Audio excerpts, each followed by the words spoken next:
Hi, hello, it's me again. Hi, and this is Context. Let me ask you something, real quick. Are you craving some action? Are you craving action after seeing Kraven?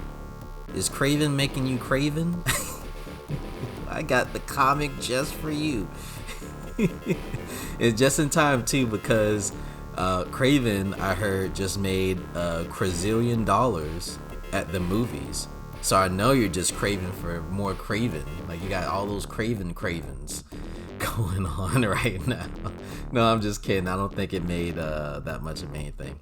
But anyway, in this comic we see Kraven actually has his own circus.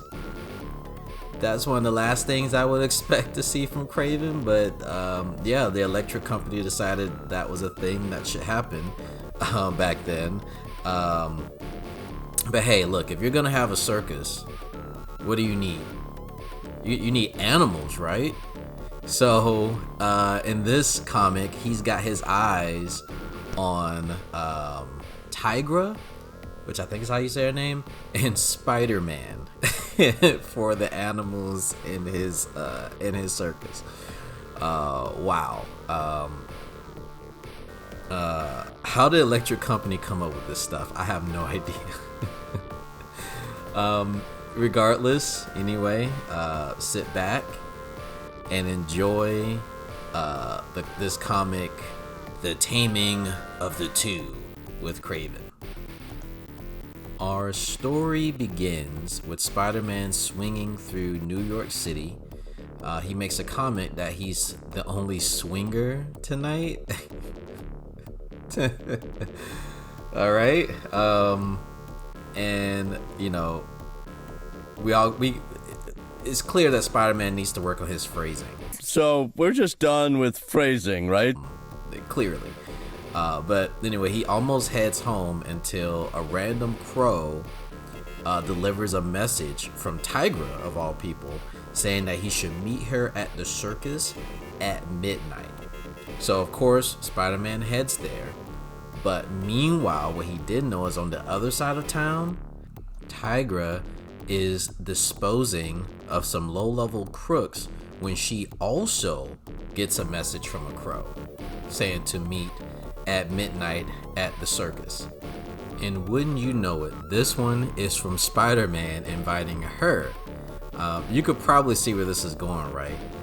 The crows are the ravens, or whatever these birds are that was sent by, they were both sent by Kraven, and they're Kraven's pets, and they were used to lure the two superheroes into a kind of very obvious trap.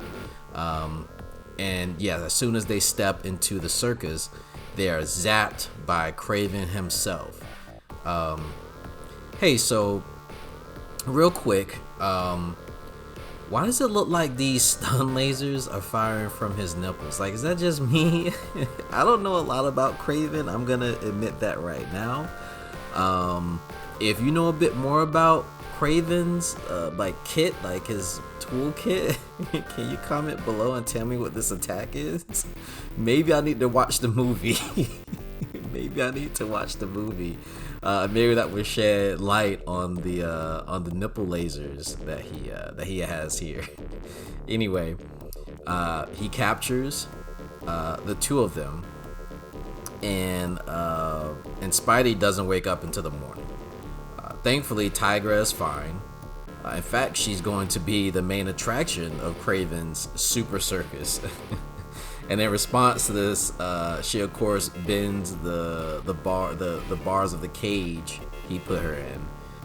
And let me just say this: Kraven is so based in this comic. So he proceeds to try to hold her back with a chair and a whip. That's some mad disrespect right there, man.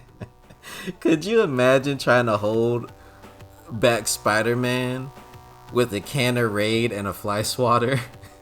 That's the level of disrespect this is. This is Tigra, and he's like using a chair and a whip to like keep her at bay.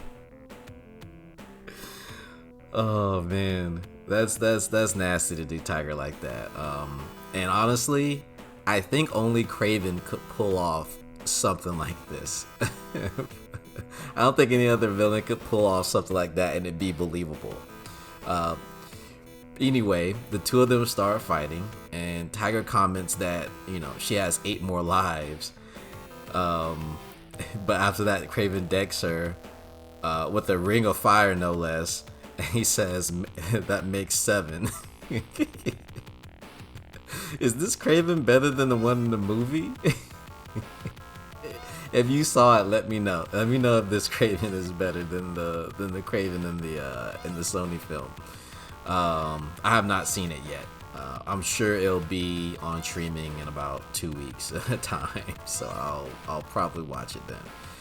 Anyway, these two, they trade blows, and Kraven, he actually splashes water on her to distract her, and it works surprisingly. How is Kraven getting away with so much disrespectful stuff and actually winning? That's what's wild to me. He even ends up capturing her in the net, crazily enough. Now, meanwhile, Spider-Man is trying to get out of his cage, and let me say this: Kraven must have, I mean, obviously that he's part of Spider-Man's rogue gallery, but he has a vendetta against Spider-Man because he literally brings out a cannon for him. He brings out an actual cannon. He's like, nah, I'm not messing with Spider-Man. Nah, you get in the business right away. With Tiger, he was, throwing water, using a chair, using a whip. And Spider-Man just brings out the cannon. Literally a cannon. So, let me say this. When he fires the cannon at Spider-Man, this is a pretty crazy feat for Spider-Man. Because, I guess the Electric Company version of Spider-Man. Because he webs up a cannonball mid-flight while he's in front of it. I could see if he was behind it, right? He pulls against it, but he's in front of it. How? Those webs are crazy. I thought that was a pretty impressive webbing feat. Let me know if, I guess, I'm sure main canon Spider-Man has some other great feats, but man, that's crazy to web up a cannonball as it's being fired and it actually slows it down. So Spider-Man uses his webs to slow it down, and he throws the cannonball back at Kraven like it's a bowling ball. And it knocks him down. And Tiger, she gets out, and the cat's out of the bag. Kraven says the cat's out of the bag. I love this version of Kraven. He's amazing. The disrespect, the nipple lasers, the one-liners. What more can you want from a super villain, really? So, anyway, Spider-Man and Tigra, they decide to do some circus acrobatics. Instead of just doing regular acrobatics to dodge his nipple lasers and stuff, they do all this, I forgot what they call them, but they're flipping on the little bar thing, and they're doing all this. It's why are you guys doing all this? But they deliver, they knock him into into his own cage with a flying finish, I guess. So they caged up Kraven. They won, and there's just that spice of disrespect that Tigra has to do for all the disrespect that Kraven did to her throughout the comic. And what that means is that what she does is she makes a sign. She makes a sign that says Kraven in the front of the cage. That's so petty because they had to stop. She had to stop what she was doing. Make a new sign that said Kraven and put it in front of the cage. Man, that's That's again. That was like the final. That's what we needed to end this comic. That's like the final mwah, like the je ne sais quoi of disrespect. To be a superhero, cage up the villain, and then stop everything you're doing just to make a sign that has his name on it for the cage you put him in. That's it. It's wild. Anyway, that's all I got. This is a pretty short story. But what do you think? Is this, was this all you were craving for? I stopped. I stopped. That was the last one, I promise. No more Kraven. No more Kraven jokes. Anyway, comment, subscribe, all that jazz, and I'll see you on the next one. Bye.